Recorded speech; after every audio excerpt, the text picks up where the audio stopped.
कहानी सुनेंगे? चलो आज हम एक जंगल की कहानी सुनते हैं। एक बार एक तोता अपने घर में आराम कर रहा था और तभी वहाँ पर उड़ता हुआ उसका दोस्त कौवा आया। काव काव काव काव। और वो कौवे ने तोते से कहा, अरे दोस्त, बहुत दिन हो गए हैं, हम तो घर पे रहकर अब थक गए हैं, कहीं बाहर जाने का मन कर रहा है। तोता कहता, हाँ मेरा भी मन कर रहा है, चलो हम कहीं चलते हैं, कहीं घूम के आते हैं बाहर। कौवा कहता है, हाँ हाँ क्यों नहीं, चलो। और दोनों उड़ने लगते हैं और घूमने जा रहे हैं। तभी वो थोड़ा आराम करने के लिए एक जगह पर रुक जाते हैं और तभी उनको मिलता है एक आदमी। और वो आदमी उनसे कहता है, अरे तुम दोनों कहाँ जा रहे हो? वो कहते हैं, हम तो सैर के लिए जा रहे हैं, आप भी चलो। तो वो कहता, अरे मैं तो नहीं कहीं जाऊँगा, मैं तो अपने घर जा रहा हूँ, बड़ी जल्दी में हूँ, मैं बस सामान लेने गया था और फटाफट अब अपने घर जा रहा हूँ। कौवा कहता है, घर जा रहे हो? अरे हमारे साथ चलो घूमने। तो वो कहता है, तुमको पता नहीं है, आजकल पूरी दुनिया में कहीं कोई घूमने नहीं जा रहा, सब घर में बंद है, तुम भी घर जाओ, मैं भी घर जाता हूँ। तो कहता है, कौवा बोलता है, ऐसा क्यों? आदमी बोलता है, तुम्हें दोनों को नहीं पता, आजकल पूरी दुनिया में एक अजीब सा जानवर आया है और कोई नहीं जानता, उसको हराना कोई नहीं जानता, पता नहीं कौन हराएगा, कब वो जानवर जाएगा। कौवा कहता है, अच्छा ऐसा कौन सा जानवर है? तभी दूर से एक उनको दिखाई देता है अजीब सा जानवर। हा हा हा हा। और वो ऐसा जानवर था जो बहुत अजीब था, जिसकी मोटी मोटी आंखें थीं, बड़े बड़े दांत थे। और उनको देख के ये तीनों डर जाते हैं।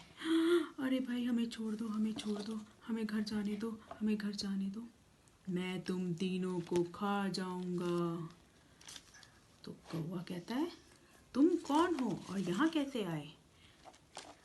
मैं तुम तीनों को खाने आया हूँ। तो कौवा कहता है, अच्छा। हेलो प्यारे बच्चों, ये स्माइल आपके फेस तक पहुंचाने के लिए मुझे लगता है मुझे आपको सुनानी पड़ेगी एक कहानी। चलिए चलते हैं अपनी कहानी।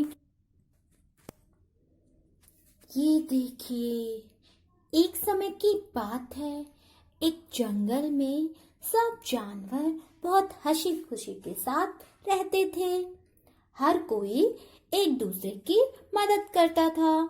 जब भी कभी कुत्ते को कोई भी परेशानी आती और वो जंगल के राजा के पास जाता, तो जंगल का राजा उसकी सब समस्याओं का हल निकालता। या कभी कछुए को कोई परेशानी आती तो भी उसकी समस्याओं का हल निकाला जाता।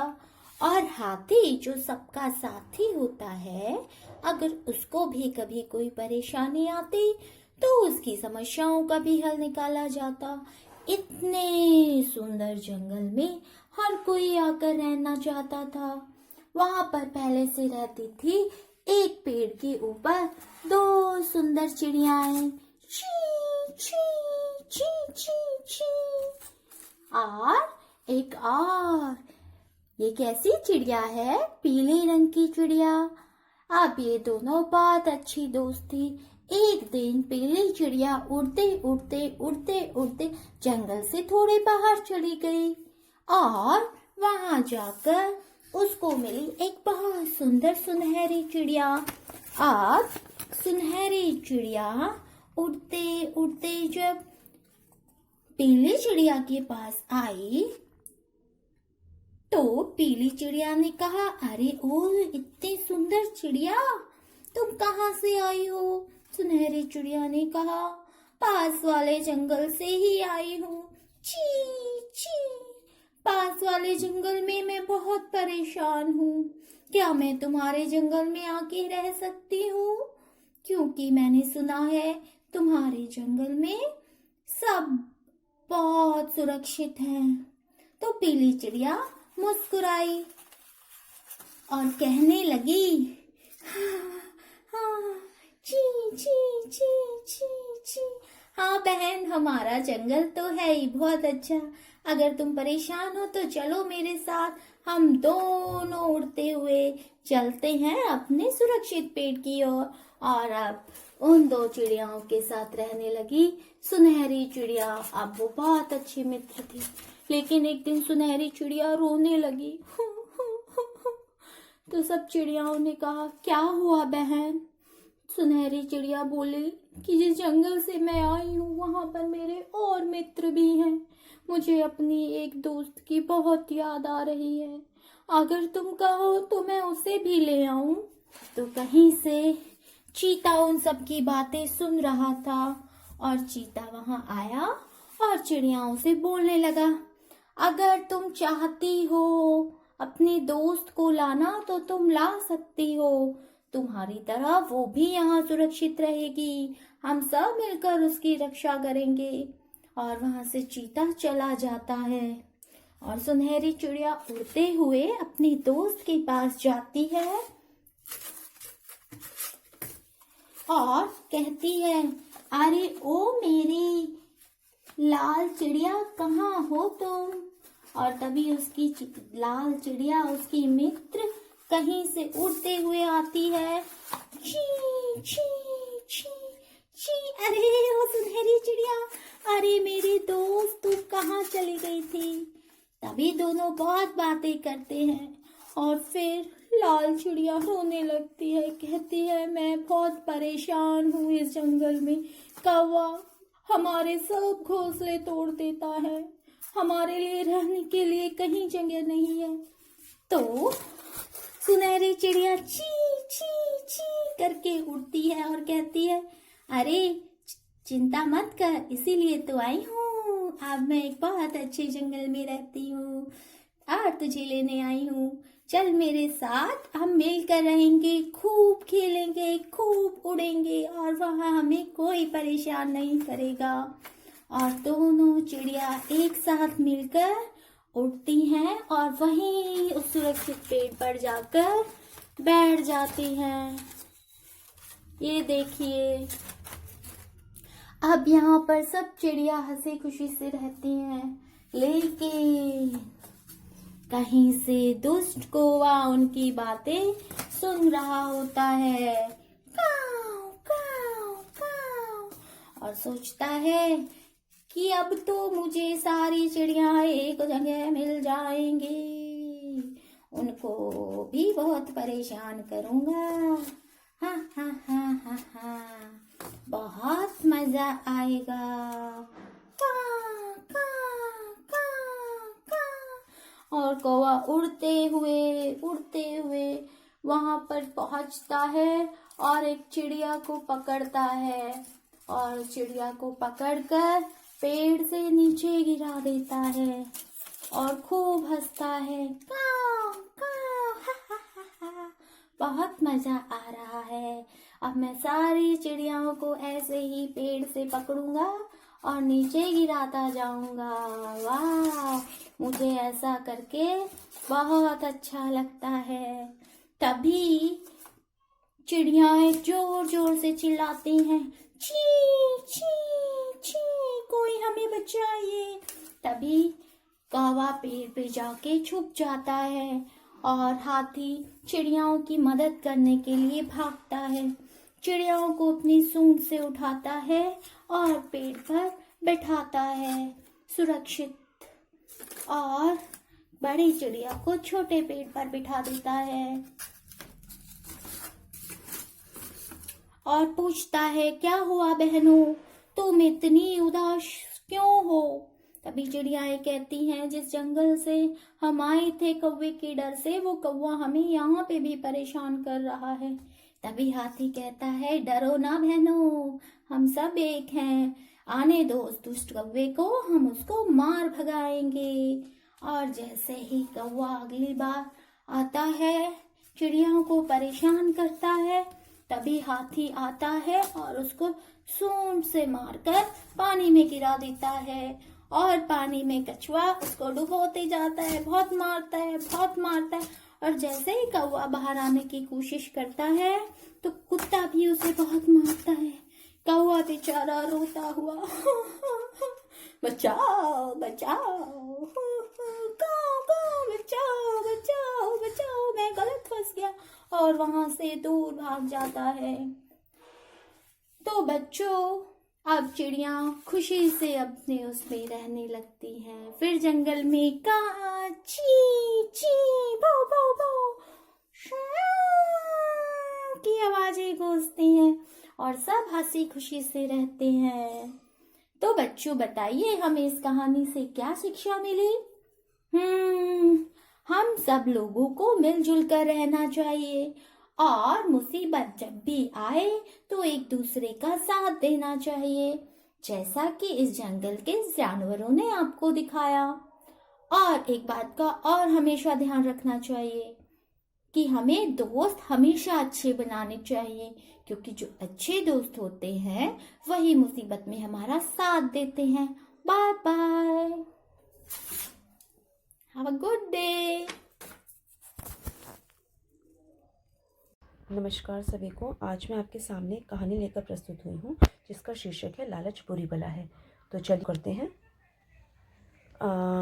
एक बार एक राजकुमारी और उसका दोस्त खरगोश बहुत ही ज़्यादा खुश होते हैं और खरगोश राजकुमारी से रिक्वेस्ट करता है कि चलो क्यों ना हम बाहर घूमने चलें।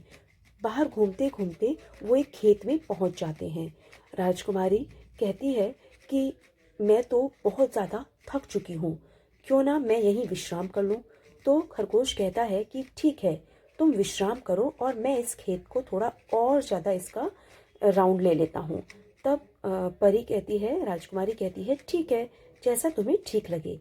उसके बाद खरगोश, जैसे कि आप सबको पता है, उसे गाजर बहुत पसंद होती हैं। वह खेत में जाकर बहुत सारी गाजर खा जाता है।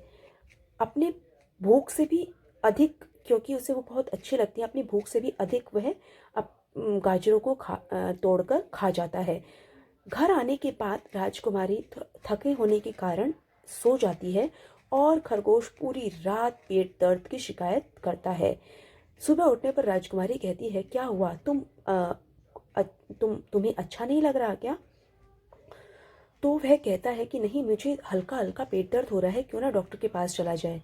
डॉक्टर के पास जाने के बाद डॉक्टर के चेकअप करने के बाद पता चलता है कि खरगोश ने लालच में अपनी भूख से ज़्यादा गाजर खा ली, जिसके कारण उसे पेट में दर्द हो रहा है। तो डॉक्टर ने उसे समझाया कि हमें अपनी भूख से अधिक कोई चीज़ नहीं खानी चाहिए, तभी तुम्हारे पेट में दर्द हो रहा है। तो इस कहानी से हमें यह शिक्षा मिलती है कि कोई भी चीज़ खाने में कितनी स्वादिष्ट क्यों ना हो, वह उतनी ही खानी चाहिए जितनी आपको भूख है। अधिक लालच करना गलत बात है, लालच बुरी बला है। धन्यवाद। Hello everyone, I am Minu Verma from KV Kitripur First Shift. Today I am going to tell you a story. It's a story of the fox and the crow. Once upon a time, a crow found a piece of chapati and he was just getting to eat it. Then a fox went nearby. He was quite hungry and he said, I want that piece of chapati. What should I do? Then he got an idea. He just went to the crow and he said, wow, what a beautiful and noble bird you are. What a glossy feathers you have.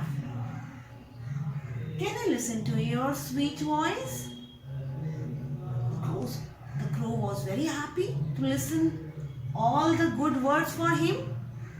Then what crow started? He tried to sing a song. And when he was singing a song, then this chapati, it just it got down from its beak, and the fox was waiting for this, and he just picked up that piece of chapati in his mouth and started eating. So children, what's the moral you learn here? That don't ever be flattered. Thank you. सभी के लिए नमस्कार। तो हम ये जो puppet है ये मैंने पेपर से बनाया है, और पेपर से ये मैंने बनाया है तोता, और इसको बनाया है मैंने हाथी, और ये पेड़ है। इधर पेड़ खड़ा हुआ है, इधर हाथी इस पेड़ के नीचे एक दिन आराम कर रहा होता है, ये सो रहा है हाथी। इसके बाद में यहाँ पर उड़ता उड़ता हुआ और एक तोता आता है, और तोता हाथी को सोया हुआ देख करके और उसको थोड़ा मन में कुछ सवाल आता है, और वह उस हाथी के सिर पर बैठ करके और खुद खुद करता है, और इसके बाद वो पेड़ पर चढ़ जाता है। इसके बाद हाथी जागता है, इधर उधर देखता है, और इसके बाद वो हाथी फिर से सो जाता है। इसके बाद फिर तोता आता है, ये तोता आ गया, और फिर वो उसके खुद खुद करता है, और इसके बाद हाथी फिर उठता है, फिर वो उड़ करके चला जाता है। और ऐसे ही हाथी के ये 2-3 बार करता है, और हाथी उठता है और ये फिर चला जाता है। इसके बाद हाथी तोते को कुछ नहीं बोलता है, और धीरे धीरे वो चलता चलता और एक रिवर में चला जाता है, और वो अपना बिल्कुल पूरी तरह उस पानी में डूब जाता है। इसके बाद तोता देखता है कि वह पानी के अंदर चला गया है, तो उसका थोड़ा सा सिर ऊपर रहता है, तो वो सिर पे ऊपर जाके फिर खुट खुट करता है। इसके बाद हाथी उसको देखता है, और वह अपनी सूंड में पानी लेकर और उसके ऊपर फेंक देता है। वो हाथी फिर तोता वहाँ पर डूब जाता है। इसके बाद हाथी खड़ा होता है, और वह डूबते हुए जो तोता होता है उसकी जान बचा देता है। इसके बाद उसको किनारे पर लाता है। इसके बाद तोता उससे माफ़ी मांगता है कि मैंने आपके साथ बुरा किया है, लेकिन मुझे इस बुरे का फल मिल गया है। इसके बाद हाथी उस तोता को बोलता है कि आप अपने से बड़े और छोटों का सम्मान करना सीखिए, और मजाक जो होता है वो इतने टाइम के लिए नहीं होता है कि मजाक एक समस्या बन जाए। धन्यवाद एवं शुभ दिन। हेलो बच्चों, कैसे हैं आप? कहानियाँ सुनते हैं? आज मैं आपको एक कहानी सुनाने वाली हूँ, जंगल में रहने वाले एक खरगोश की। जंगल में एक बड़े से आम के पेड़ के नीचे एक खरगोश रहता था। एक रात मौसम बहुत खराब हुआ। खरगोश उस वक्त अपने घर में सो रहा था। अचानक से कोई चीज़ उसके घर के ऊपर आकर गिरी। उसकी आवाज़ सुनकर खरगोश जागा, और वो अपने घर के बाहर आकर देखने लगा कि यह किस चीज़ की आवाज़ है। उसे कुछ समझ में नहीं आया, और वो बोला, मुझे लगता है कि आसमान गिरने वाला है। अगर मुझे अपनी जान बचानी है तो मुझे इस जंगल से दूर भागना होगा। यह सोचकर खरगोश तेज दौड़ने लगा।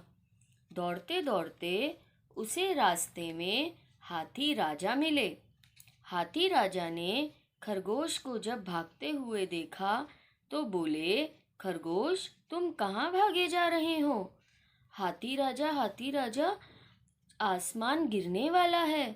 मैं तो अपनी जान बचाना चाहता हूँ, इसीलिए मैं जंगल से दूर जा रहा हूँ। आसमान गिरने वाला है? अच्छा, चलो मैं भी तुम्हारे साथ चलता हूँ।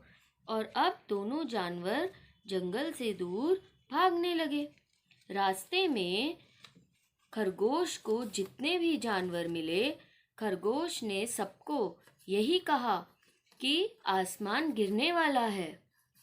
सभी जानवर बिना कुछ सोचे समझे खरगोश के पीछे पीछे भागने लगे। भागते भागते उन्हें रास्ते में जंगल के राजा मिले। जंगल के राजा कौन होते हैं? हाँ, सही पहचाना, शेर। उन्होंने जब सभी जानवरों को भागते हुए देखा तो वो बोले कि खरगोश, तुम कहाँ जा रहे हो और ये सभी जानवर कहाँ जा रहे हैं?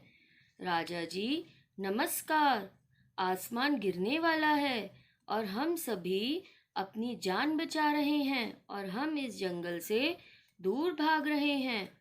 आसमान गिरने वाला है? हा हा हा, कभी आसमान गिरता भी है? चलो, तुम्हें कहाँ पर ऐसा लगा?